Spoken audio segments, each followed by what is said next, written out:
Sonegar é preciso, e eu vou explicar para você por que nesse vídeo. O tal crime de sonegação nada mais é do que mais um crime sem vítima. Porque dizer que o sujeito que se recusa a ser roubado, ou seja, pagar impostos para o Estado, está cometendo um crime, é o mesmo que você dizer que o sujeito que se recusa a ser roubado por um ladrão, né, está cometendo um crime.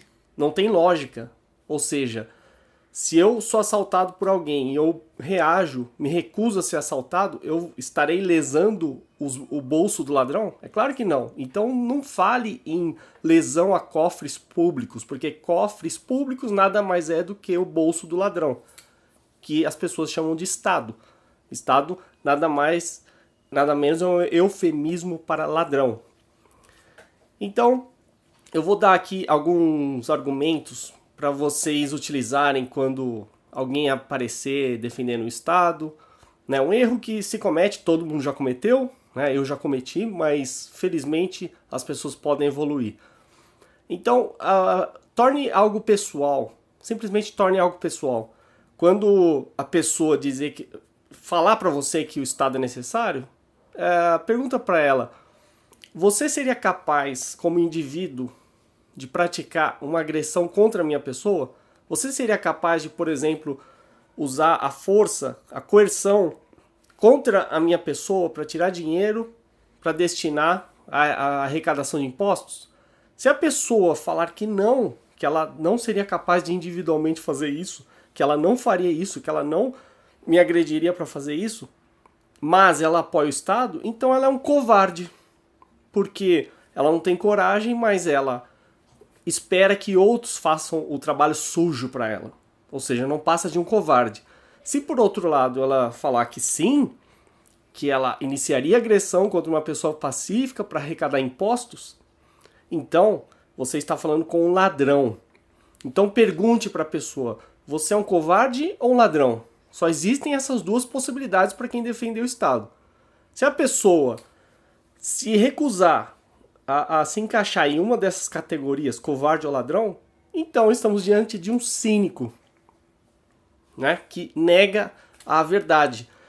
E se a pessoa falar que não, ela não é covarde nem ladrão e muito menos cínico, então estamos diante de um psicopata, que é o que mais vemos no Estado. Né? O psicopata vai negar e deturpar toda a verdade e, enfim, tem um prazer enorme em prejudicar e agredir as pessoas. E ainda vai negar isso, né? Um tremendo de um dissimulado. E não tem remorso em fazer isso, né? Aí não adianta discutir porque é um caso incurável.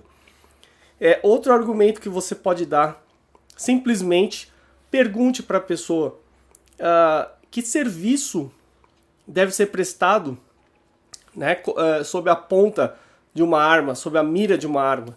Que tipo de serviço tem que ser prestado apontando uma arma para a cabeça do consumidor? Né? Só para ver se ela vai responder. Qual o tipo de serviço? Ou seja, mesma coisa, se a pessoa falar que nenhum serviço deve ser prestado dessa forma, então parabéns, você é uma pessoa normal. Se ela falar que ela apoia que se aponte arma para as pessoas sob o pretexto, sob a finalidade de que serviços devem ser prestados e para isso pessoas pacíficas devem ser agredidas, então, de novo, você está diante, né, de um psicopata, um ladrão, um sujeito que a gente pode resumir de estatista. Né? Lembrando que a maioria das pessoas cai nesse erro. Né? Ou elas nunca pensaram sobre isso, ou elas simplesmente foram doutrinadas e aceitam essa agressão. Contanto que todos sejam agredidos, elas aceitam serem agredidas também. E uma terceira pergunta que você pode fazer, muito simples, é o seguinte: em que caso é justificável iniciar agressão contra uma pessoa pacífica? Essa pergunta é matadora. A pessoa provavelmente vai ficar sem resposta, ela não vai conseguir responder e você ganhou o debate. Então é muito simples, não há argumento algum que fique em pé, né? Não há nenhum tipo de justificativa para o Estado. Não adianta falar em contrato social, em Leviatã, o que seja.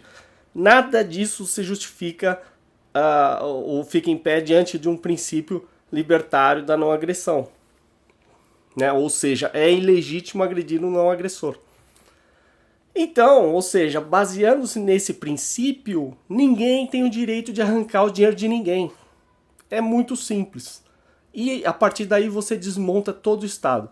Por isso que você não deve confiar em juristas, porque os juristas são os criminalistas, né? São os que criam esses códigos penais, que eles que criam esses anteprojetos que vão ser enviados, né, para o Congresso Estatal formular as leis estatais. E eles é que são a origem do problema, porque eles é que têm essa mente deturpada de que é legítimo agredir pessoas pacíficas. Ou seja, se você sonega e consegue sonegar impostos, parabéns, você é um herói, você é mais do que um empreendedor, você está se livrando do roubo estatal. Né? Quando você vê uma notícia sobre a Polícia Federal conseguiu desarmar uma quadrilha que sonegava não sei quanto. Crime sem vítima. Onde que está a vítima? Não é? Onde está a vítima? Desde quando o ladrão do Estado é uma vítima? O ladrão é o agressor, a vítima somos nós. Então não cai nessa lorota, não cai na lorota da imprensa, que é apenas um apêndice, né? Uma extensão do Estado para justificar as ações estatais. É até engraçado falar imprensa, porque não existe imprensa realmente independente. A imprensa ela se limita a repetir a versão do Estado. Né? E quando a imprensa confronta o Estado, é nos próprios termos do Estado. Né? Não, é muito difícil você ver algum tipo de mídia que realmente peite o Estado de frente. Tanto é que as TVs e rádios são concessões públicas, então o Estado está no controle de tudo.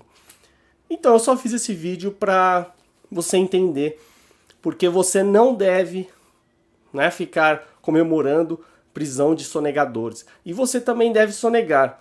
Né? Uma das formas muito simples de sonegação que o consumidor pode fazer, ou pelo menos pode ajudar a sonegação, é não pedir nota fiscal. Né? Todo mundo foi doutrinado desde criança a pedir nota fiscal, como se aquilo fosse alguma garantia de alguma coisa, e não é garantia de nada. Então, não peça nota fiscal, tenta negociar um preço menor sem nota, né? Compre do mercado negro. Perfeito.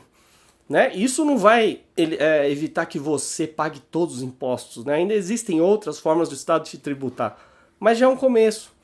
Né? E temos esse site que fizeram em reação ao impostômetro, o tal de sonegômetro, que é uma palhaçada, mas se são bilhões sonegados por ano, significa que é possível sonegar.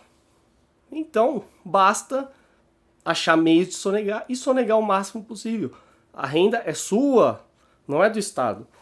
Né? E, principalmente, nunca apoie agente estatal nenhum.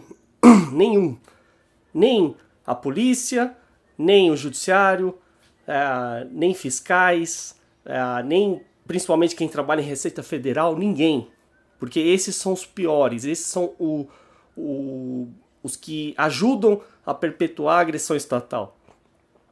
Né? Como tem um vídeo aqui que vale a pena assistir para quem não viu, do YouTube, chamado A Cadeia da Obediência, onde ele fala claramente que o problema não são os que estão no comando, o problema são os que obedecem. Né? Então, digamos assim, o sujeito que trabalha como auditor fiscal da Receita Federal diz que cumpre o seu trabalho. Bom, o soldado nazista também cumpria seu trabalho. Isso não é justificativa, você não pode usar a lógica os fins justificam os meios. Isso não existe. Você tem que viver sob um princípio, né? E de preferência um princípio libertário, né? Não agressivo. Não essa balela estatal que a gente está submetido. Então, é isso. Soneguem o máximo que puderem, né, sempre que tiverem uma oportunidade, e evitem colaborar ao máximo com o Estado. Não colaborem em hipótese alguma e dificultem o trabalho dos ladrões estatais.